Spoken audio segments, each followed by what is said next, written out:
Hi friends, ದೇವರು ಈ ಪ್ರಕೃತಿಯಲ್ಲಿ ಪ್ರತಿ ಪ್ರಾಣಿಗೆ ಕೂಡ ತನ್ನನ್ನು ತಾನು ಕಾಪಾಡಿಕೊಳ್ಳೋದಕ್ಕೆ ಪ್ರತ್ಯೇಕವಾದ ಬಾಡಿ ಪಾರ್ಟ್ ನ ಕೊಟ್ಟಿದ್ದಾನೆ. ಅವು ಬ್ರಹ್ಮಾಸ್ತ್ರದ ರೀತಿಯಲ್ಲಿ ಅವುಗಳನ್ನ ಕಾಪಾಡ್ತಾ ಇರ್ತವೆ. ಆದ್ರೆ ಕೆಲವು ಪ್ರಾಣಿಗಳು ತಮ್ಮ ದೇಹದ ಭಾಗದಿಂದಲೇ ತುಂಬಾ ನರಕಯಾತನೆಯನ್ನ ಅನುಭವಿಸಿ ಸತ್ತು ಹೋಗುವಂತಹ ಪ್ರಾಣಿಗಳ ಬಗ್ಗೆ ಈ ವಿಡಿಯೋದಲ್ಲಿ ತಿಳ್ಕೊಳ್ಳೋಣ. ಈ ವಿಡಿಯೋದಲ್ಲಿ ನಾನು ತೋರಿಸುವ ಪ್ರತಿಯೊಂದು ಪ್ರಾಣಿಯ ಸಾವು ಕೂಡ ನಿಮ್ಮನ್ನ ತುಂಬಾ ಎಮೋಷನಲ್ ಆಗಿ ಕನೆಕ್ಟ್ ಮಾಡುತ್ತೆ. ನಂಬರ್ 1, ಈ ಫೋಟೋದಲ್ಲಿ ನೋಡ್ತಾ ಇರೋ ಹಂದಿ ಹೆಸರು ಬಾಬಿರುಸ.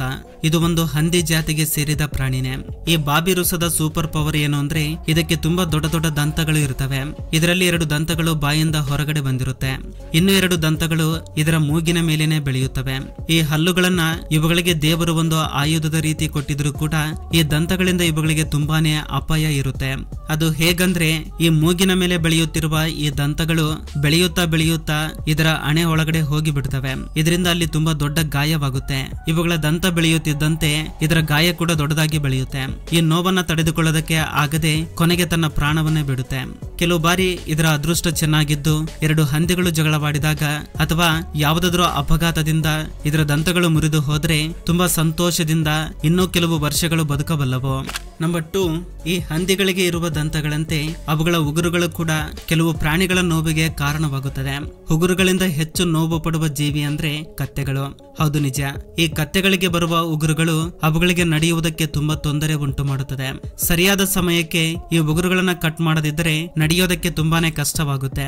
ಅದಕ್ಕೆ ಇವುಗಳ ಉಗುರುಗಳನ್ನ ಪ್ರತಿ 6 ತಿಂಗಳಿಗೆ ಅಥವಾ 10 ವಾರಗಳಿಗೆ ಒಮ್ಮೆ ಕಟ್ ಮಾಡ್ತಾರೆ. ಇಲ್ಲ ಅಂದ್ರೆ ಯಾವ ಕೆಲಸಕ್ಕೂ ಬಾರದ ರೀತಿ ಆಗಿ ಬಿಡ್ತವೆ. ಇನ್ನು ಕಾಡಿನಲ್ಲಿ ಜೀವಿಸುವ ಕತ್ತೆಗಳು ಹೇಗೆ ಜೀವಿಸ್ತವೆ ಊಹಿಸಿಕೊಳ್ಳಿ. ಇವುಗಳ ಉಗುರುಗಳನ್ನ ಕಟ್ ಮಾಡುವವರು ಯಾರು ಇರೋದಿಲ್ಲ. ಬಹುಶಃ ಇದೇ ಕಾರಣಕ್ಕೆ ಕಾಡಿನಲ್ಲಿರುವ ಕತ್ತೆಗಳ ಸಂಖ್ಯೆ ಕಡಿಮೆ ಆಗ್ತಾ ಬರ್ತಾ ಇದೆ. ನೋವಿನ ವಿಷಯ ಏನು ಅಂದ್ರೆ ನಡೆಯಲು ಆಗದಿದ್ದರೆ ಇವು ಆಹಾರವನ್ನ ಹುಡುಕುವುದು ಕೂಡ ತುಂಬಾನೇ ಕಷ್ಟವಾಗುತ್ತೆ. ಮನುಷ್ಯರೇ ಆಹಾರ ಇಲ್ಲದೆ ಬದುಕುವುದು ತುಂಬಾ ಕಷ್ಟ. ಅಂತದ್ರಲ್ಲಿ ಮೂಕ ಜೀವಿಗಳು ಹೇಗೆ ಬದುಕ್ತವೆ ಹೇಳಿ. ಇವುಗಳನ್ನ ಬೇಟೆಯಾಡಲು ಕೂಡ ತುಂಬಾ ಪ್ರಾಣಿಗಳು ಕಾಯ್ತಾ ಇರ್ತವೆ. ಈ ಉಗುರುಗಳಿಂದ ನಡೆಯಲು ಸಾಧ್ಯವಾಗದೆ ಬೇರೆ ಪ್ರಾಣಿಗಳಿಗೆ ಆಹಾರವಾಗಿ ಹೋಗುತ್ತವೆ. Number 3, rain dear. ಹೆಣ್ಣು ಜಿಂಕೆಗಾಗಿ ಇವುಗಳು ಗಲಾಟೆಗೆ ಇಳಿಯುತ್ತವೆ. ಈ ಗಲಾಟೆಯಲ್ಲಿ 2 ಗಂಡು ಜಿಂಕೆಗಳು ಸತ್ತು ಹೋಗ್ತವೆ. ಹೇಗಂದ್ರೆ ಈ ಜಿಂಕೆಗಳು ಅವುಗಳ ಕೊಂಬುಗಳಿಂದ ಜಗಳವಾಡ್ತವೆ. ಒಂದು ಜಿಂಕೆಯ ಕೊಂಬು ಇನ್ನೊಂದು ಜಿಂಕೆಗೆ ಚುಚ್ಚಿಕೊಂಡು ಸತ್ತರೆ ಇನ್ನೊಂದು ಜಿಂಕೆ ಆ ಕೊಂಬುಗಳಿಂದ ಬಿಡಿಸಿಕೊಳ್ಳಲು ಸಾಧ್ಯವಾಗದೆ ಸತ್ತು ಹೋಗ್ತವೆ. ಎಷ್ಟೇ ಪ್ರಯತ್ನ ಪಟ್ಟರೂ ಇವುಗಳ ಕೊಂಬುಗಳ ಗಂಟನ್ನ ಬಿಡಿಸಿಕೊಳ್ಳಲು ಆಗೋದಿಲ್ಲ. ಇದೇ ಕಾರಣಕ್ಕೆ ಆಹಾರ ನೀರು ಇಲ್ಲದೆ ಕೆಲವೇ ದಿನಗಳಲ್ಲಿ ಸತ್ತು ಹೋಗಬೇಕಾಗಿ ಬರುತ್ತೆ. ಇವುಗಳಲ್ಲಿ ಇನ್ನೂ ಕೆಲವು ಜಿಂಕೆಗಳು ಇರುತ್ತವೆ. ಹೇಗಾದ್ರೂ ಅವುಗಳ ಪ್ರಾಣ ಹೋಗುತ್ತೆ ಅಂತ ತಿಳಿದು ಅವುಗಳ ಕೊಂಬುಗಳನ್ನ ಮುರಿದುಕೊಂಡು ಅಲ್ಲಿಂದ ಓಡಿ ಹೋಗ್ತವೆ. ಆದ್ರೆ ತುಂಬಾ ಜಿಂಕೆಗಳು ಆ ನೋವನ್ನ ಸಹಿಸಲಾಗದೆ ಅಲ್ಲೇ ತಮ್ಮ ಪ್ರಾಣವನ್ನ ಬಿಡ್ತವೆ. ಈ ಜಿಂಕೆಗಳು ಇನ್ನೊಂದು ವಿಧವಾಗಿ ಕೂಡ ಬದುಕಬಲ್ಲವು. ಹೇಗೆ ಗೊತ್ತಾ? ರೆಸ್ಕ್ಯೂ ಟೀಮ್ ನಿಂದ. ಹೌದು, ಕೆಲವು ಬಾರಿ ಈ ರೀತಿ ಕೊಂಬುಗಳು ಸಿಕ್ಕಾಕಿಕೊಂಡ ಜಿಂಕೆಗಳು ರೆಸ್ಕ್ಯೂ ಟೀಮ್ ಕಣ್ಣಿಗೆ ಕಾಣಿಸಿಕೊಂಡರೆ ಅವರು ಆ ಕೊಂಬುಗಳನ್ನ ಕಟ್ ಮಾಡಿ ಆ ಜಿಂಕೆಗಳ ಪ್ರಾಣವನ್ನ ಕಾಪಾಡ್ತಾರೆ. ಆದ್ರೆ ಆ ಜಿಂಕೆಗಳಿಗೆ ಅದೃಷ್ಟ ಇರಬೇಕು ಅಷ್ಟೇ. Number 4, mountain sheep. ಈ ಮೌಂಟೇನ್ ಶೀಪ್ ನೋಡುವುದಕ್ಕೆ ತುಂಬಾ ಸುಂದರವಾಗಿರುತ್ತದೆ. ಬ್ರೀಡಿಂಗ್ ಸಮಯದಲ್ಲಿ ಹೆಣ್ಣು ಶೀಪ್ಗಾಗಿ ಗಂಡು ಶೀಪ್ಗಳು ಗಲಾಟೆ ಮಾಡುವುದಕ್ಕೆ ಅಥವಾ ಬೇಟೆಯಾಡುವ ಪ್ರಾಣಿಗಳಿಂದ ತಮ್ಮನ್ನು ತಾವು ರಕ್ಷಣೆ ಮಾಡಿಕೊಳ್ಳಲು ಅವುಗಳ ಈ ಬಲಿಷ್ಠವಾದ ಕೊಂಬುಗಳು ತುಂಬಾ ಉಪಯೋಗವಾಗುತ್ತದೆ. ಈ ಬಲಿಷ್ಠವಾದ ಕೊಂಬುಗಳಿಂದ ದೊಡ್ಡ ದೊಡ್ಡ ಪ್ರಾಣಿಗಳನ್ನ ಕೂಡ ಹೆದರಿಸುತ್ತದೆ. ಆದ್ರೆ ಈ ಬಲಿಷ್ಠವಾದ ಕೊಂಬುಗಳು ಕೆಲವು ಬಾರಿ ಇವುಗಳ ಪ್ರಾಣಕ್ಕೆ ಅಪಾಯ ಉಂಟು ಮಾಡುತ್ತದೆ. ಒಂದು ವೇಳೆ ಇವುಗಳ ಕೊಂಬುಗಳು ರಾಂಗ್ ಡೈರೆಕ್ಷನ್ ಅಲ್ಲಿ ಬೆಳೆಯೋದಕ್ಕೆ ಶುರು ಮಾಡಿದ್ರೆ ಇವುಗಳ ದೇಹದ ಒಳಗಿನಿಂದ ನುಗ್ಗಿ ಹೋಗುತ್ತೆ. ಇದರಿಂದ ತುಂಬಾನೇ ದೊಡ್ಡ ಗಾಯ ಉಂಟಾಗುತ್ತೆ.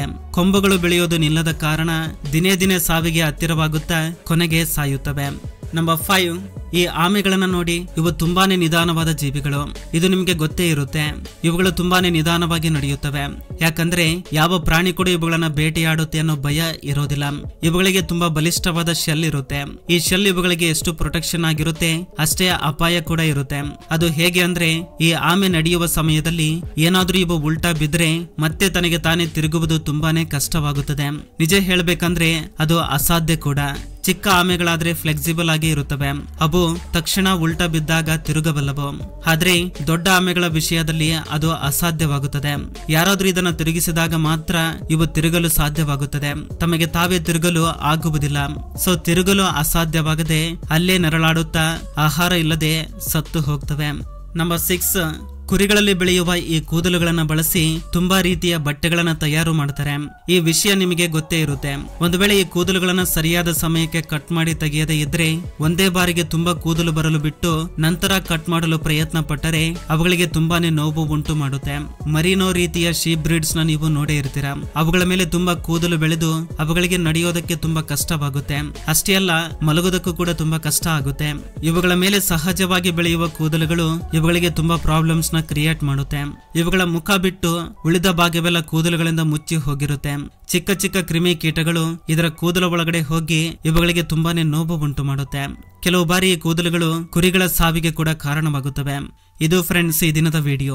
ಫ್ರೆಂಡ್ಸ್, ಈ ವಿಡಿಯೋದಿಂದ ಅಟ್ಲೀಸ್ಟ್ 1% ನಾಲೆಜ್ ಆದ್ರೂ ಸಿಕ್ಕಿದ್ರೆ ಈ ವಿಡಿಯೋಗೆ ಒಂದು ಲೈಕ್ ಮಾಡಿ, ಹಾಗೆ ನಿಮ್ಮ ಫ್ರೆಂಡ್ಸ್ಗೂ ಕೂಡ ಶೇರ್ ಮಾಡಿ.